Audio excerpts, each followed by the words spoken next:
From our Media One Center Studios at number 3 Mama Street, Brookfield in Freetown, it's a warm welcome to the national news on Star Television, Channel 21. I am Yesi Ernest Hallowell.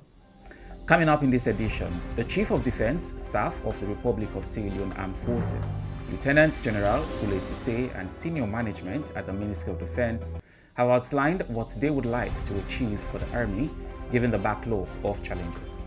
The 18th of February each year, as you are all aware, in the Republic of Sierra Leone as the Armed Forces Day. It is the day set aside to honor our fallen colleagues. The director of NAMATI, lawyer Sonkita Conte, has called on the government to institute robust measures by way of mitigating the impact of climate change. As we all know, the climate crisis is an emergency. It's at the same level as an epidemic, and we've seen how destructive epidemics can be. And in sports, the acting managing director of Sierra Leone Commercial Bank, Bokari Kaloko, has called on Sierra Leoneans to make good use of the Putam Day AFCON Bonanza. Those were the headlines.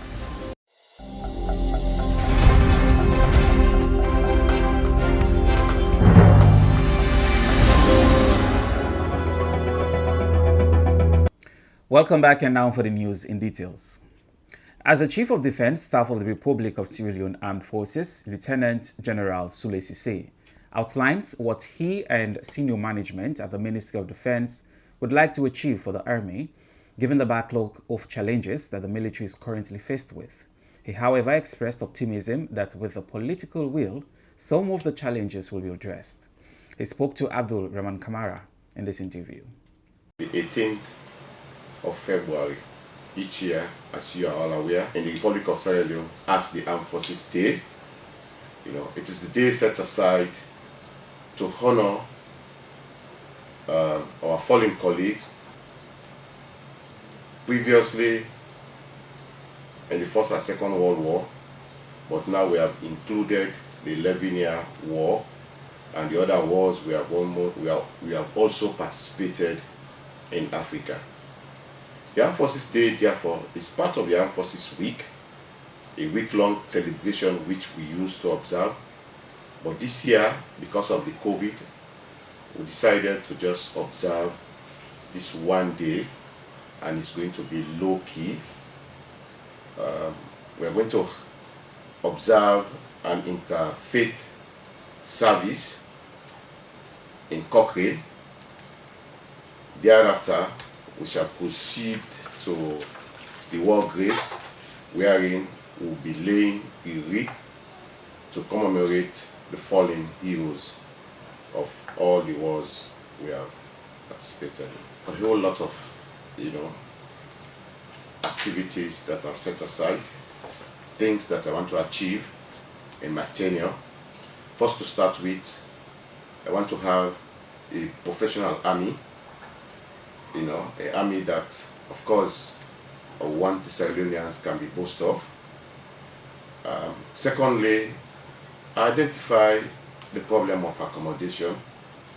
You will agree with me that we have a good number of soldiers that are not accommodated. So I'm pursuing that aspect to ensure that we have accommodation for soldiers. And another area we want to make success in is the PSO, Peace Support Operation. I want to see Sierra Leone contribute another battalion on peacekeeping mission. And again, the issues are many.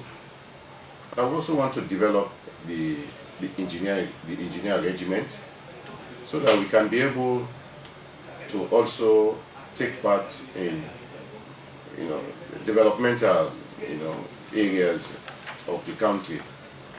Because if I'm able to develop the engineers, definitely will compete with other engineering firms and probably in the construction of roads and probably other structures.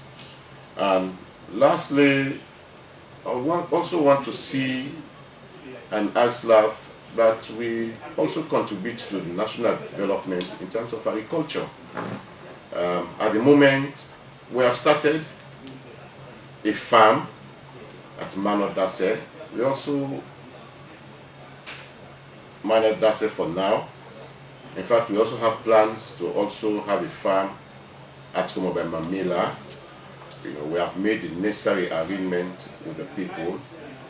So we want to see this farming season, we want to see the ISLAV owning 2 agricultural farms so that we can also contribute to the development of the country. With regards to the engineer regiment, already government is in the verge of providing $2 million to ensure that we get some equipment for the engineering regiment. So that one, we've almost completed the procurement process. I think what is now left is for the provision of money, which the Ministry of Finance is ready to provide as long as we complete the procurement process. With regards to the agricultural unit, of course, we also approach the Ministry of Agriculture, and they are very much positive to ensure that we have our farm, or to ensure that we are supported. We are expecting a group from UAE, and already we are in constant touch with them, at least to support us with agricultural implement and farm and other seeds, the rice, grains, so that we can, be able to actualize our dream in agriculture. The director of NAMATI, lawyer Sonkita Conte, has called on the government to institute robust measures by way of mitigating the impact of climate change. He made this call ahead of the COP26 conference to be held at the city of Glasgow in the United Kingdom. When he visited a studio, he spoke to Abdul Rahman Kamara in this interview. As we all know, the climate crisis is an emergency. It's at the same level as an epidemic. And we've seen how destructive epidemics can be. The COVID-19 is one such example. Now, over the years, since several countries came together and adopted the Framework Convention on Climate Change, steps have been discussed to help to bring down the rate of emissions from different countries. So when countries industrialize and they have all kinds of factories, they emit a lot of carbon monoxide and carbon dioxide and other greenhouse gases. And that has an effect on the environment as a whole. Now, the challenge since then has been to reduce those emissions, to make sure that at some point we reach what they call net zero, where we're able to offset whatever we are putting out into the atmosphere. And the reason for that is because we continue to put things out, these dangerous gases out into the atmosphere, the world is becoming warmer and warmer, it's becoming hotter and hotter. And we cannot continue in that vein. If that continues to happen, soils will fail, weather conditions would change, we wouldn't have access to water for consumption. Many things would happen, and these are very bad things.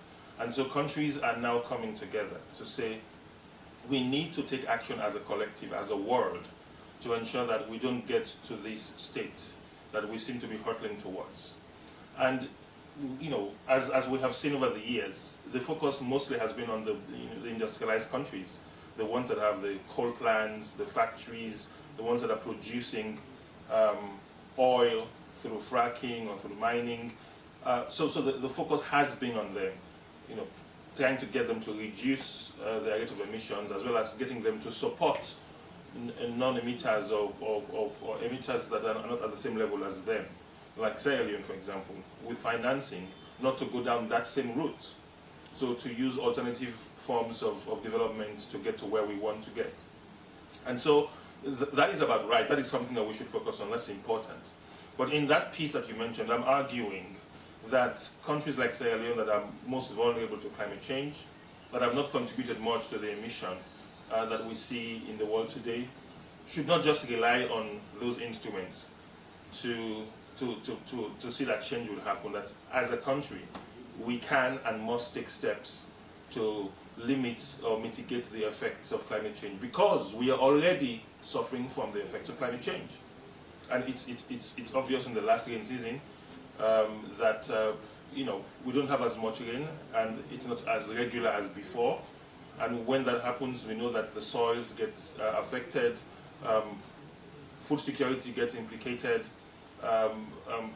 access to water becomes a problem, because that is where we get clean fresh water for consumption.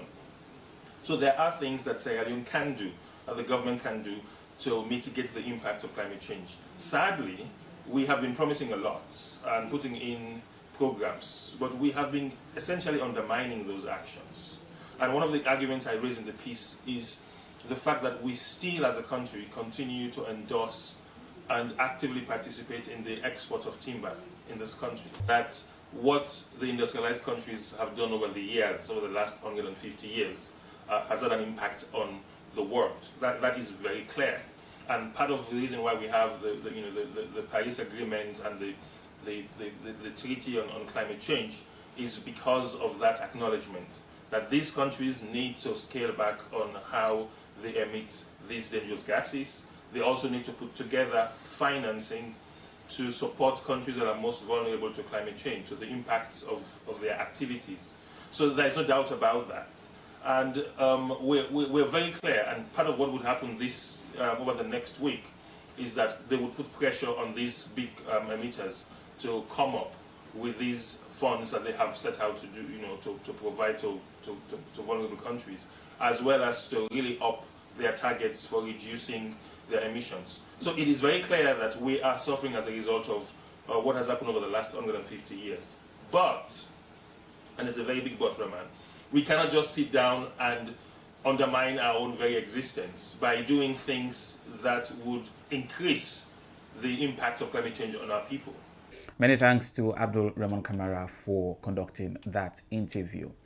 The Chief Executive Officer, Empowered Girls, Lala Sidibe, has said the Empowered Girls is an initiative that builds the capacity of young girls to positively position themselves in society. She made this statement at the close of a two-day seminar organized for young girls with the theme, Designing Your Career, at the Central Christian Action Hall in Freetown. Isabella Stanley reports. The Empowered Girls is an advocacy for girls geared towards building their self-esteem, strengthening their knowledge as well as improving their mental, financial and physical status. It is a new initiative that was established on the 22nd of July 2021, created to be a leading platform for girls' assertiveness, counseling and mentorship programs. Dr. Gilpin, Managing Director, Rukel Commercial Bank, takes them through the topic, Design Your Career, Be Purposeful to Make a Difference. Because if you remain quiet and sit down, maybe you can be a solitude star shining in your own accord, but your impact is going to be really, really small because you need to be able to exude what God gave you. So whenever we have an opportunity to get up and talk with authority and confidence, believe in yourself, and that's where you start to move on in your career. You start to move on in your entrepreneurship. You start to move on in your vocational life. You also need to know what you're talking about. So in order to know what you're talking about, you have to read. You have to mingle with people who are like-minded. You have to be able to ensure that what you're doing is really positive. Don't be around people who make you feel like you can't do stuff. Don't be around people who make you feel that you are not adequate enough. Don't be around people who are always doubting the ability to go out and achieve and conquer. Because right now, you see here, you think, okay, I'm in Sierra Leone, I'm in model school, I'm in girls school, I'm in an award school, I'm in Ahmadiyya, I'm in both school, so you think your confines are around where you're at. Lala Sidibe, CEO Empowered Girls, states that the organization is here to help girls achieve misplaced priorities. Education, basically on the theme Designing Your Career, and for girls to be purposeful and to make a difference. One is a newly established organization, and we are gearing towards girls' assertiveness and to improve the mental, physical and financial statuses of girls, and also to give them the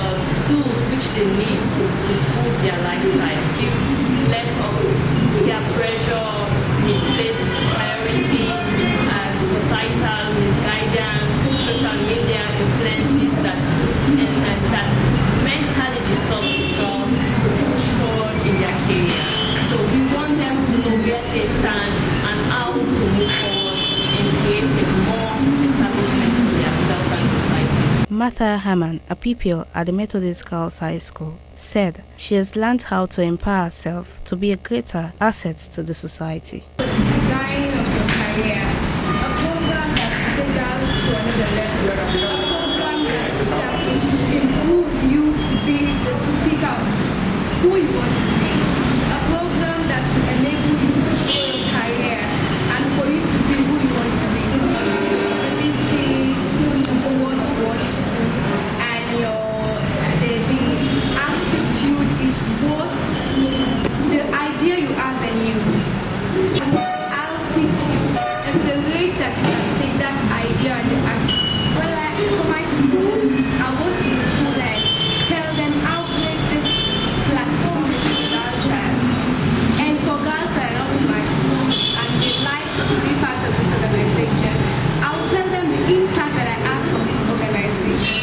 And I know by the impact they see in me, they too will be in love with the organization.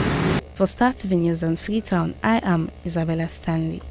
The Leone Chamber of Commerce, in partnership with the Ministry of Trade and Industry and other partners, have on Thursday, October 28, 2021, officially launched the Trade Fair and Exhibition Festival at the National Stadium in Freetown. Let's have a highlight of the event. Today I represent the President and the members of the Leone Chamber of Commerce, Industry and Agriculture. For them that we don't know, Chamber of Commerce, they represent the business sector in this country. All the major institutions, the banks, the insurance companies, the manufacturing establishments, they go to small businesses, they represent their interests. So we can meet government where something happens, we get a good relationship with government. Now we know what you call an advocate. They try to make government change in policy so that business go pick up in this country. Chamber of Commerce is a very old organization. And this trade fair we on CISO, we've done around this trade fair for years. We started because we feel it will make Leone businessmen able to showcase their business. Both manufacturing companies and small businesses. So over the years, they don't improve considerably. Apart from salon business, we don't get businesses that they come out different countries then. Ghana, Cameroon, Nigeria, they can't showcase their business. If humble them for telling all thank you on our camera today, and particularly for tell the organizers, the Sierra Leone Chamber of Commerce, Industry and Agriculture, where they don't stick to this tradition or create the platform for we own business people them, and also create the opportunity for make we interact with the other people them where they come up from other countries them. Trade fair not part of waiting every country for the organize for itself, or give the opportunity to we own business people them for learn and for also interface with other people them, join hands together for see how then we're able to do big business purchasing and they do, for showcase their own products them, for tell other countries and say we self can able to do this, for find other market people them where they able to buy their own thing them, for talk to other people them where sometimes go produce what you go need for make you do your own business. So the benefit for them trade fair them beaucoup. And I believe say over the years where the Sierra Leone Chamber done the drum, I believe say beaucoup of we don't get any kind of opportunity then they for increase business through the partnership then. On this note, on behalf of His Excellency the President and the government of Sierra Leone, I want to formally declare this year trade fair open. Thank you very much. If you've just joined us, this is the national news on Star Television, Channel 21. The Sierra Leone Land Alliance has on Wednesday, 28 October 2021, held a news conference at the Amnesty International office, calling on the government to publish the recent land complaints and dispute resolutions committee report submitted to President Julius Maada Bio on 7th October this year. Isabella Stanley tells us more. Director of Sierra Leone Land Alliance, John Paul Bai, when reading the press statement, states that the Complaints and Dispute Resolution Committee's report should be made public before being pronounced as blueprint. He continued that their demand for the publication is based on the fact that since independence, Sierra Leoneans have not had opportunities to debate publicly about the land reforms. A committee to actually investigate issues that bedevil around land grievances by Sierra Leoneans. So as a result of that, we have been into this process for over years now, and we think by setting up that committee, headed by Sesay also, it is but prudent that Sierra Leoneans are aware of such engagements, and we will call on him to actually release that report and make it public, so that we will try to look at debates around it, so that the whole issue around land reforms will be announced. The caption of the press release is government should make the land complaints and dispute resolution committee report public. We believe in the Sierra Leone Land Alliance for this call for government to publish the recently submitted report to the President on the 7th of October 2021. The Sierra Leone Land Alliance actively participated in the process and even facilitated a number of communities to present their complaints to the committees. We believe that the committee did a great job in listening to and investing lands complaint and dispute resolution committee report should result in a public debate on the way forward to the development of a comprehensive national implementation plan in the land administration system in Sierra Leone. As Director of the Sierra Leone Land Alliance, John Paul Bai, the Land Complaints and Dispute Resolution Committee report should be made public before being pronounced as a blueprint to guide successive governments, because it will enhance national discussion on the issue of land for the very first time. Besides, all other past Ministerial Commission of Inquiry reports have been published for consumption. This report should not be treated as a private and confidential document only meant for the eyes of the President. Our demand for the publication of the report is based on the fact that 60 years ago, Sierra Leoneans have never had an opportunity to debate publicly the issue of land reform with the aim of defining the parameters of an effective and just land policy that will enable fair and land use and distribution. It is worth noting that Sierra Leone land tenure system and administration is obsolete and is urgent need for an overhaul. Therefore, it is only prudent that since the Land Complaint and Dispute Resolution Committee report is a synthesis of conclusion arrived at after a public inquiry, the very public that provided their views must debate and endorse those conclusions before they are declared a blueprint to guide future actions and land policy implementation. Solomon Sobandi, Director Amnesty International, said stakeholders, including members of parliament and cabinet, should commit themselves in working together in pursuit of having the report recommendation. Just concluded Land Complaints Committee exercise, which culminated in a report. Why should we recommend or appreciate the effort of government in setting up the Land Complaints Committee to investigate issues around state lands as well as public officials encroaching on private lands. We think at the end of the day, the report should be made public, should be a public document. It should be there for public consumption, and we should also know the contents of the report, because at the end of the day, the citizens, the report is for us citizens, so we want to see how the ministry, we don't know whether they are buying time or they want to find a time to officially launch it, but what the issue the Land Alliance is raising is that they have to make the report public.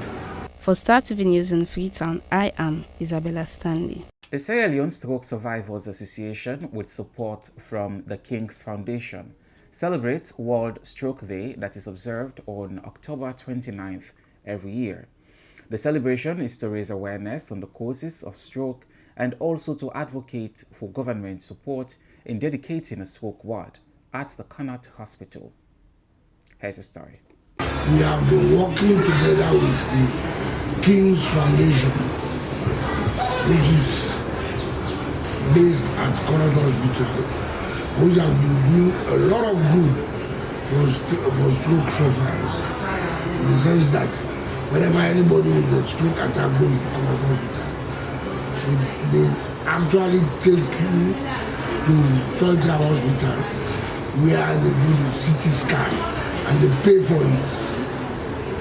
And that CT scan costs about 1.5 million. So it is, this body we have set up is to first of all educate people about stroke, to let people know that stroke is on the increase because they have a stroke every time. It is also for to see how much you can do to help patients. How much you can do to help patients.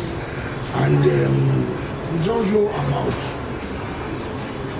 making sure that people do not look at patients with contempt or whatever it is.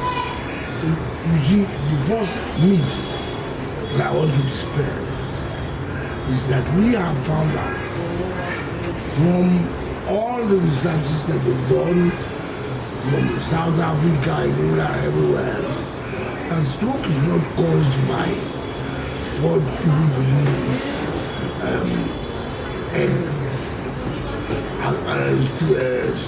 sex, too much sex, like people believe in this country. Since we find that women too go through that, young boys and young girls have suffered stroke as well. I have been a victim. I have been a patient. I am a survivor. I survived through the grace of God and through my determination to survive. Although none of my limbs were affected as well, but for about a week I could not walk. I learned how to walk all over again. Having stroke is not a death sentence. With determination, you can go on. It is not a death sentence.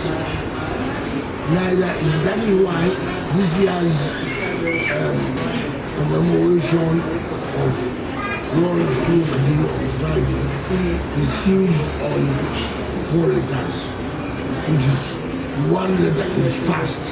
The word is fast.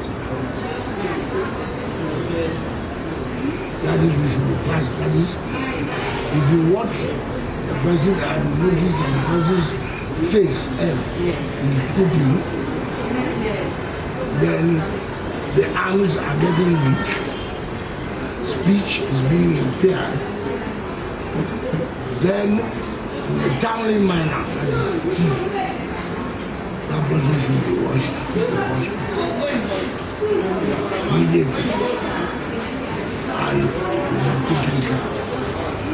We are also advocating that we have a dedicated ward for stroke patients.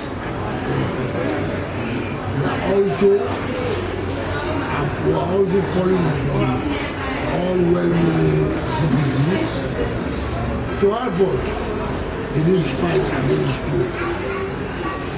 There are young men and women who suffer this same thing. So if they can help our organization to help these people, it will go a long way to alleviating the number of people, over thousands of people who are attacked by stroke. Some do die, but not everybody dies.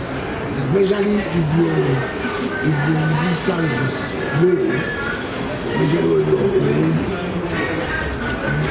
may not be able to overcome.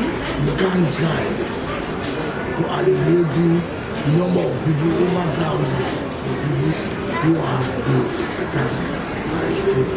Some do die, but not everybody dies. Especially if the resistance is low, especially when you're old, you may not be able to overcome. You can try. So that is basically what also is all about. Bringing awareness to stroke patients. As you can see me, I'm a normal human being like you. I'm suffering stroke, and I am alive. Thank God. And now to round up the national news, let's see what's happening in sport. The acting managing director of the Sierra Leone Commercial Bank, Bokari Kaloko, has called on Sierra Leoneans to make good use of the Putam Day AFCON Bonanza that will see 2 Sierra Leoneans have the opportunity to watch Nations Cup in Cameroon next year.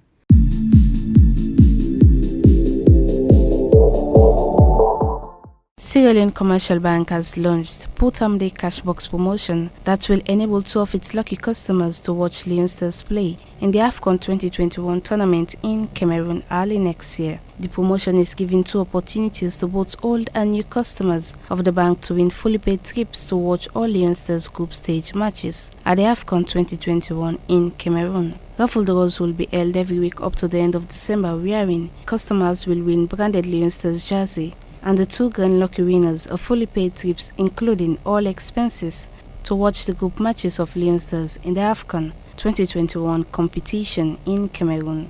Explaining about the name of the promotion, acting managing director Bokari Kaloko explained, it has 2 meanings. In one sense, it means to keep your money in a cash box, which for the nation is Sierra Leone Commercial Bank. In a football sense, it means to open accounts with the bank, to become a lucky winner. Old or young, the bank is yours. Make good use of the golden opportunities. For Star TV Sports in Freetown, I am Isabella Stanley.